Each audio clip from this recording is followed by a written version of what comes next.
Notre équipe a toujours été très sensible aux arts, particulièrement la peinture. Un problème récurrent, que ce soit chez les apprentis peintres ou les experts, est que réaliser une peinture peut demander du temps et causer beaucoup de gaspillage. On a donc cherché à répondre à la question suivante: comment permettre à des peintres amateurs ou professionnels d'accéder à toute la palette de peinture sans s'encombrer? Notre système s'adresse donc autant aux artistes qui veulent créer de la peinture qu'aux professionnels qui désirent reproduire des échantillons. Pour ce projet, plusieurs matières ont été nécessaires: sciences de l'ingénieur, photographie et chimie. On a décidé de créer un système composé d'une application sur téléphone pour récupérer une couleur réelle et une machine qui permet de créer la dite couleur. Nous avons besoin pour commencer le mélange des couleurs rouge, vert et bleu transmises de l'application par Bluetooth. Le programme de conversion dans l'Arduino Mega permet de passer d'une synthèse additive à une synthèse soustractive. Nous obtenons un pourcentage de chaque couleur que nous multiplions par un volume de blanc constant et prédéfini. Nous obtenons donc le volume de chaque couleur nécessaire à la création de la peinture. Pour vérifier le calcul, nous avons produit à l'aide de micropipettes des petits volumes de peinture manuellement. En scannant la couleur produite, nous avons constaté des écarts allant de 3 à 10%. N'étant pas visibles à l'œil humain, nous avons validé cette formule. Afin de pouvoir vérifier la peinture restante dans chacun des pots, nous avons intégré des jauges dans notre application, appelée aussi bar graph. Lorsque le niveau d'un pot est bas, la jauge correspondante sera affichée en rouge, afin d'attirer l'attention de l'utilisateur sur cette dernière.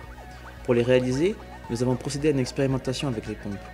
On les fait tourner pendant un même temps et on constate qu'elles donnent toutes un volume différent d'eau, malgré le fait qu'elles soient identiques à la même vitesse max. On a donc refait l'opération plusieurs fois et on a déduit le coefficient de chaque pompe pour homogénéiser le tout.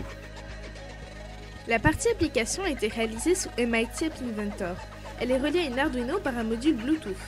On a réalisé une première modélisation avec une LED de couleur et une seconde sur InVision pour avoir un aperçu visuel.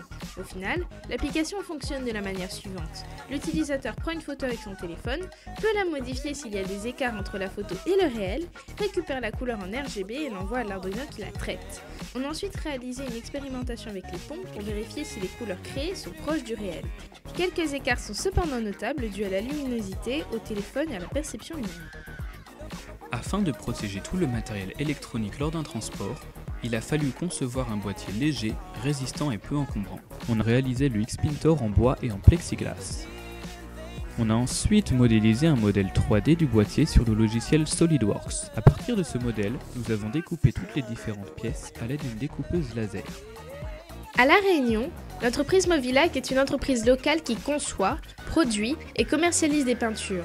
Nous leur avons présenté notre machine et avons collaboré avec des experts de leur bureau d'études pour travailler sur des améliorations et l'avenir de notre produit Xpintor.